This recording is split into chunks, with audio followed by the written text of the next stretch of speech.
from the previous video. Miss Amelia, good morning to you. Okay, It's what's... awfully nice of you to greet me at the door. Interesting. Right on time. Well, We're all going shall for a we go then? picnic? A picnic? Don't forget to bring boo-boo. It's false. It was always false. Boom! How's it going, comrades? This is Wes, aka Dr. Fomus here with another reaction. Guys, we are on ReZero, Season 2, Episode 23. But we're going to go ahead and try to dive right into this because there's actually a plethora of comments that I wanted to read. It's actually a good bit of them.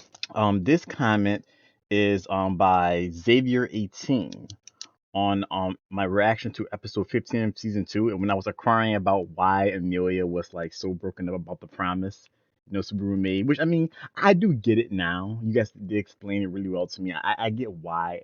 And I understand how promises are important to her, but yeah, like your comments, seeing your comments, you guys give like these really good explanations. So it's better explained in a light novel due to cut content, but the reason she took the broken promise so hard is perfectly reasonable because, unlike here on Earth, where promises ain't shit, being nothing but a joke nowadays, in this fantasy world, they are considered by everyone as holy vows. There's still a lot of mystery behind it. We don't know why they're engraved into their culture, but it's amplified for spirits and spirit art users. They're literally the foundation of the relationships, and in some cases, being the very reason for their existence. That's why Beatrice wanted to die, seeing herself as a useless failure, excuse me, of a spirit who couldn't uphold her contract. Pluck even considers it a sin to break one from what he said to Subaru in season 1. Check out any news cut content videos, it'll blow your mind how much they leave out the anime. In season 1, we were supposed to learn Al? Al? AI? Who's Al? Al is from Japan like Subaru. Who's Al? Or I? I'm trying to see like Al. I'm trying to see like I'm sure that that's someone I know. I don't know. Sorry if I'm like my memory is terrible. Sorry if I'm supposed to know what that is, but yeah, apparently they're supposed to be from Japan like Subaru, and get to see him do that thing that makes him sus. That makes him sus. What? And in season 2, episode 13, they reveal Satella has a split personality, and Subaru is a sage candidate. Well, I think we knew that Subaru was a candidate, right? For something or another. I think it was for I don't think they called it a sage candidate though. They called it something else, a something else candidate. But that's crazy. So Satella has split personalities? That's interesting. Wonder why they cut out so much content. Yeah, I'm gonna have to check out some of this cut content, man. Like maybe after I'm done reacting with the season. I know there's a lot of stuff that you guys was telling me about. Um, if you guys don't mind or if you want to, go ahead and maybe start posting that stuff, like maybe links to it in the in the comments if you want. And if you do, I'll give it a react, Maybe like because I know there was like some things dealing with you guys were telling me that there was like side stories where and one of them Subaru becomes like a serial killer or something like that. There's a bunch of other stuff you guys were telling me. So like yeah, whoever this YouTuber is that like does all this stuff, yeah, if you want, just give me a link to some of his videos and I'll react to them. This next comment is by Tricky Cream on my reaction to episode 18 about Pandora, the Witch of Vanity. About Pandora, she's the Witch of Vanity or Vainglory, one of the old sands before it got to 7, which we know today. Okay, yeah, because I saw another comment also saying there was originally 9 sands. That is new to me. I did not know that. So like, now, are we talking like for real or like just like for this anime? Because like I'm only aware of 7. I've always I've never been aware of 2 more. So like what's like the extra one is one of the extra ones is with Vanity. What's the other one? It was hinted what her power is, the ability to rewrite reality. She's like the author that paves the story, like Thanos that controls reality. Well, sorta. Rewriting reality sounds too simple, but I believe her power is more like controlling the cause and effect of events. She rewrites the cause of Regulus's reason to come to this forest, making his reason gone, and he himself vanished. She rewrites the effects of Regulus's attack on Betelgeuse, making his injuries gone and the area turn back to normal. She can choose which she wants to change as long as the consequences aren't massive. There's a whole crazy theory about Pandora actually saying that she's not really evil and what she's doing is for the greater good, or hope, referring to the Pandora's box in Greek mythology. There is also the theory that she's related to the witch cult, maybe the founder of one of the higher ranks, who knows. She's a very mysterious character and said to be the ultimate villain of ReZero, not confirmed yet. Hmm. So we don't even know if she's a good person, a bad person, if she's like a teacher. We don't know if she's like a police officer. We don't know what she is, basically. We just don't know. That's crazy. Okay, so she may wind up being like the main villain, or she may not be. I can see her being the main villain, but you could be right though. She could just have like a goal that's not really villainous. It's just the way she goes about doing things is just gonna, cause man, she's OP as hell. His next comment, Typhoon SG, on my reaction to episode 20. Finally got time to catch up to your reactions again. Some things I would like to mention. Don't know if you noticed already, but I just thought. One, okay, this is about Pandora. One, Pandora. As mentioned, she is the Wish of Vanity, Vainglory. With her reveal, we find out that ReZero doesn't follow the seven deadly sins, but actually the original sins that existed. There used to be nine. However, later Vanity was categorized under Pride. Oh, and Melancholy under Sloth. Okay, that makes sense. That makes so much sense. That makes so much sense now. I see. So the extra two sins was vanity and melancholy. I get it. But they were like, okay, vanity is categorized under pride because it's like, you have too much pride in yourself, you're self-absorbed, and melancholy. I don't know what is melancholy. What does that even mean? Alexa, define melancholy. Forgot that my Alexa's unplugged right now. Damn it. I'm gonna have to look that up later on. So I guess it relates to slot some kind of way. Okay, that's interesting. All right. Someone else that There was someone else that already mentioned about Pandora's powers, but to be completely honest, we can't properly say what it is. It doesn't seem like reality rewriting though. Really? I don't know, man. It sounds like she rewrites reality to me. I mean, like it's weird. Like she just negates things. I don't know. I don't know. Number two, Hector. So I guess that's the name of the Witch of Melancholy guy. There's a bit of mistranslation. Not really a mistranslation, but the proper word wasn't used for this context. He is the warlock of melancholy. So not the devil. He's the warlock of melancholy. So basically, the male equivalent to a witch. Oh, interesting. His power is, of course, different as his authority is different from Slot. You can notice this by looking at the ground under Crush Roswell. It's circular. If it was the unseen hand, there would have been a handprint instead. You're right. Also, good job on noticing the way he talks and how modern day Roswell is similar to that, as well as the clothes.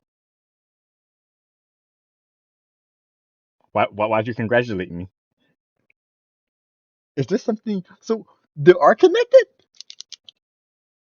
I won't consider it as a spoiler because like you didn't really spoil anything, really. It's just that caught me by surprise. So I knew it because I mean it's obvious. They talk alike. So obviously something happened. Something definitely happens with those two, doesn't it? Oh my gosh. I mean, don't confirm or deny that, but I know. I know. I really hope they show it like before the season ends. I really do, because I want to know what happened there. Yeah, on your point about the unseen hand, about while being different from his power. Yeah, you're right, because it would be like a handprint or like a fist or something, but it's not. It's something different. You're right. Good point. Um, 3 Sanctuary. The anime basically explained it, but not that well. However, the gist of it is this: Echidna and Hector know each other. Okay. Apparently, Hector was looking for Echidna, seemingly to cause her harm. Okay, yeah. Did it date or something? The sanctuary has a barrier that makes it so that it can't be found by the outsiders unless you have the crystal stone. Thus, it acts as a protection against Hector since once the barrier is up, they would have been safe as he can't find it. This was supposed to be a long process with Ryuzu using her mana once that's been acclimated with the land. Okay, so she would have done it that way, she would have stayed alive. Okay. However, because Hector got there earlier, they had to instantly use Ryuzu to activate the barrier, and they did this by using her OD, her life force instead of the mana.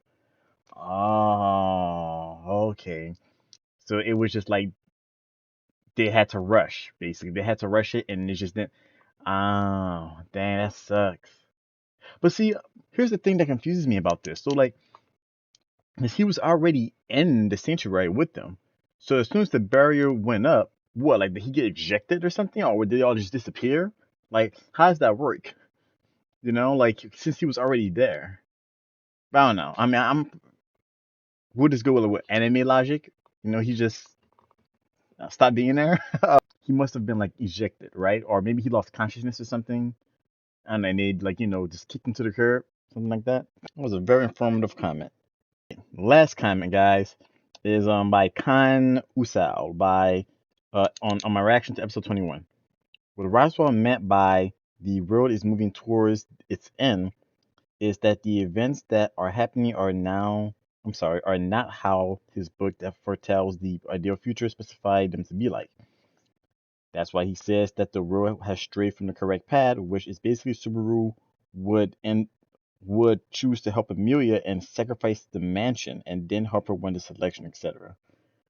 Interesting. So his book says that Subaru is supposed to do that. His book says that Subaru is supposed to sacrifice everybody at the mansion and just focus on Amelia. That's interesting. Like, this book, who wrote this book? How does this book know the future?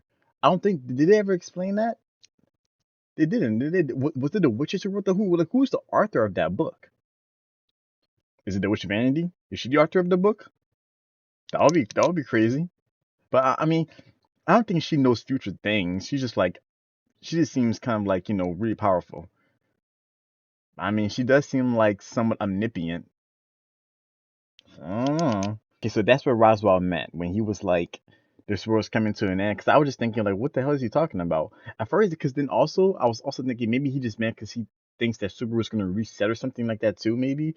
But okay, no, like, I see what you mean. It's like he's like saying that this world isn't the way it's supposed to be. Things are way too different. Whew, guys, thank you for those awesome comments, guys. Those are some great comments. I had to read them. Thank you. So you know what? Since I spent a good amount of time reading that, we're just gonna do a super quick recap of what happened last episode. At the mansion, we had a fight between Garfield and Elsa, and it was epic as hell. Seems like Elsa's really enjoying herself during that fight as well too. Oh yeah, Subaru and also and Beatrice have another heart to heart in terms of, like, him being that person or whatever. And when Subaru tells her that, like, I can't be that person for you, she gets mad, kicks him out, kicks him out the door. And now they're faced with the this lion looking mob beast, which is apparently a bit stronger than your average mob beast. And well, we also come face to face with Millie as well. So yeah, guys, you know what? I'm ready to hop into this without further to do. Let's do it.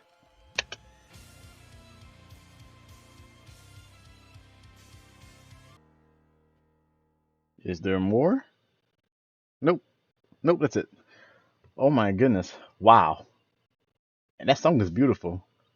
Holy shit, guys, we're in episodes. Definitely in my top. Definitely in my top. This episode was packed, guys. And the animation. was beautiful. That whole ending sequence, actually, this entire episode, from the whole stuff with Emilia going into taking the final trial to the fight between Elsa and Garfield to this, holy crap! This episode went 100 real quick. This episode was great, guys. Oh my god, this episode was great. You know what? I want to know in the comments, guys, how does this episode stack to previous episodes for you? Is this something? Because this one's I don't know if I will call it my favorite episode, but it's definitely one of my favorites. It's definitely up there. Because I think there was only like a handful of episodes that I really liked that were really up there. I think like two or three of them. This one's earned a spot. Wow. So oh no. So is Rom dead? Did he just like incinerate poor Rom? Well, I don't think it didn't look like he incinerated her. I think it was just an explosion. He, I think he fired a big fireball at her, and I didn't see it engulf her. I just saw it like go, and she like when like I don't think she got engulfed in the flames. So maybe she's okay. I would really hate for Subaru to have to reset. This is some good character development and good stuff going on right now. They always suck if we have to do this all over again. But then again, that means I get to see it all over again. So you know what? Maybe I wouldn't mind a reset. So that's interesting. A little bit more hints towards the connection between Roswell and that Warlock of Melancholy. Interesting. And also Puck called Roswell Witch's disciple. Hmm. That does seem like a fitting name because yeah, he was. So is Beatrice too, actually. But it seems like he does care a great deal for Beatrice, I think, because when Puck mentioned Beatrice, it did something to him. Like he didn't like that. Man, I'm not used to seeing him Roswell so flustered, and not being his usual. I don't know. Oh man, this episode was crazy. Okay, yeah. So I do want to talk about Elsa. So Elsa, she's a freaking vampire. I was wondering, how is she healing so fast? Like, what kind of power is that? Is that some kind of like spirit thing or whatever? She's a vampire. So vampires exist in their world. Although, man, her story is pretty damn sad though. Like she literally had nothing, was nothing, and then like she was trying to steal something, and then some guy just was like, you know what? He was basically going to molest the poor girl, right? But she hurt him and split his belly open. Good for his ass. But she became a psychopath after that. So Amelia, when she went through the third trial, she was seeing a bunch of stuff from possible futures. Okay, interesting. And she was telling somebody in one of those futures, she was telling somebody they've always hated you. And now she dispelled the barrier, and I guess Echidna's in that grave thing. So is she gonna wake up now? Oh, and that's right. Also, so Amelia has some connection with the witch, with these witches. I mean, she has been called Witch's daughter. I'm calling it, man. She's Satella's daughter, bro. She has to be. She's definitely Satella's daughter. My God, yeah. She. All the things are pointing to it. Did look alike. I don't know.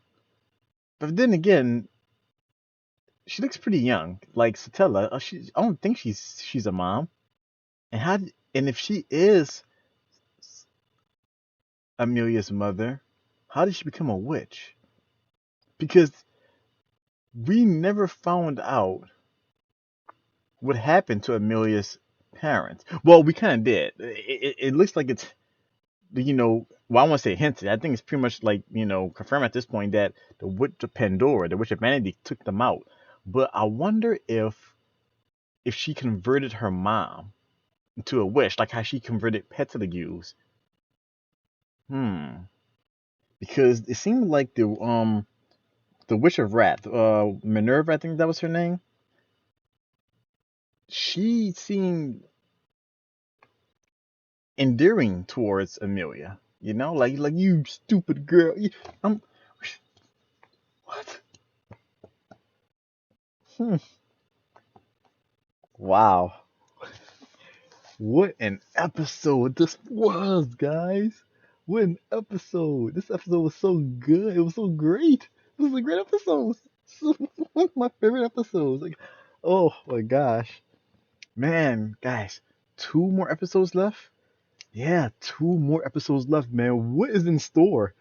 There's no way that these last two episodes are gonna top this one. Like, let me know in the comments, guys. Like, compared to this episode, do the next two episodes do they get crazy? Let me know. Like, I doubt that they'll get as crazy as this episode was. Let me know in the comments. Don't spoil me or anything, but let me know though. But you know what, guys? I am going to go ahead and end the video here. If y'all like what you saw, please give me a thumbs up. It helps me a tremendous amount. If you have not already, why not subscribe? I post Tuesdays, Wednesdays, Thursdays. If you guys have any comments about this episode or the series as a whole that are non-spoilery, post them below. I love reading you guys' comments. Also, if you have any suggestions on what you expect me to react to next, post those as well. If I haven't not seen, I will take a look at it. Till next video, guys, I'm sending nothing but mad love. Stay awesome. Deuces. Fumble.